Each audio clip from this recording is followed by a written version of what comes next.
فمن کان منکم مریضا، جو کوئی تم میں بیمار ہو، او علی سفر، یا سفر پر ہو.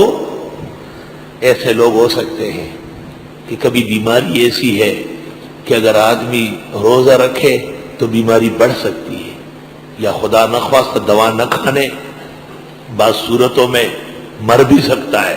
فقہا بیماری اس کو کہتے ہیں جو مبیح للصوم ہے، روزہ افطار نہ رکھنے کے لیے جواز پیدا کرتا ہے، کہ یا تو اشتد مرضہ، مرض بڑھتا ہو، او یخاف علیہ الموت، یا موت کا اندیشہ. یہ فقہی بات، ہر مرض نہیں ہے. بھائی صاحب وہ مولانا احتشام الحق تھانوی بڑے پیارے تھے، یہ اچھی باتیں کرتے تھے. رمضان شریف سے پہلے مولانا نے جمعہ پڑھایا، میں ہی موجود تھا، کہیں ہم خطیب نہیں ہوتے تھے تو وہاں پہنچ جاتے. بہترین خطیب تھے.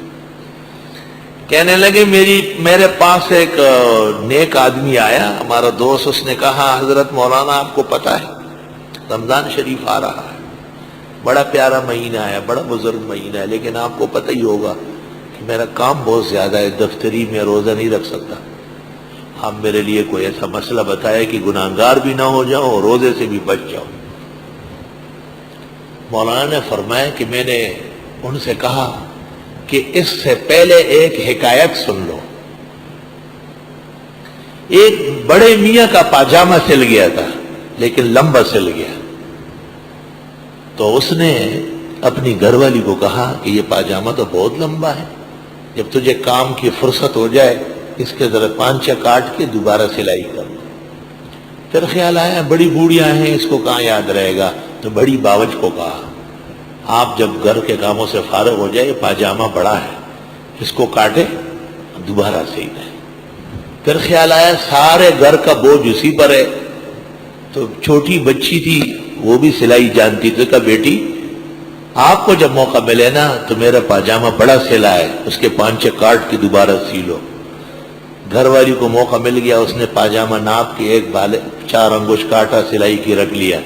بڑی باوج کو موقع مل گیا، اس نے اٹھایا 4 انگوش اور کاٹا اور اس کو سی لیا. شام کو چھوٹی لڑکی کو خیال آیا کہ ابا جی آئیں گے پوچھیں گے، اس کو دوبارہ ناپا، ایک بالش اور کاٹا اور سلائی کر کے رکھ دیا.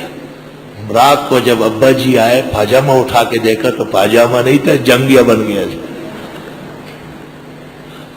مولانا نے کہا کہ اگر آج میں نے تیرے لیے روزہ معاف کیا، کل حضرت بن نوری حضرت زندہ تھے، حضرت کسی کے لیے نماز معاف کر لے اور مفتی محمد شفیع صاحب زکوٰۃ یا حج معاف کر لے تو یہ تو اسلام کا جو ہے نا جانگیا ہو جائے گا، اسلام سارا ختم ہو جائے گا. فرائض کوئی کسی کو معاف کر سکتا ہے سوائے اس کے کہ اللہ نے خود کہا ایسا بیمار جس کی بیماری روزے سے بڑھتی ہو یا مر سکتا ہو، او علی سفر، یا شرعی سفر ہو، شرعی سفر ہو.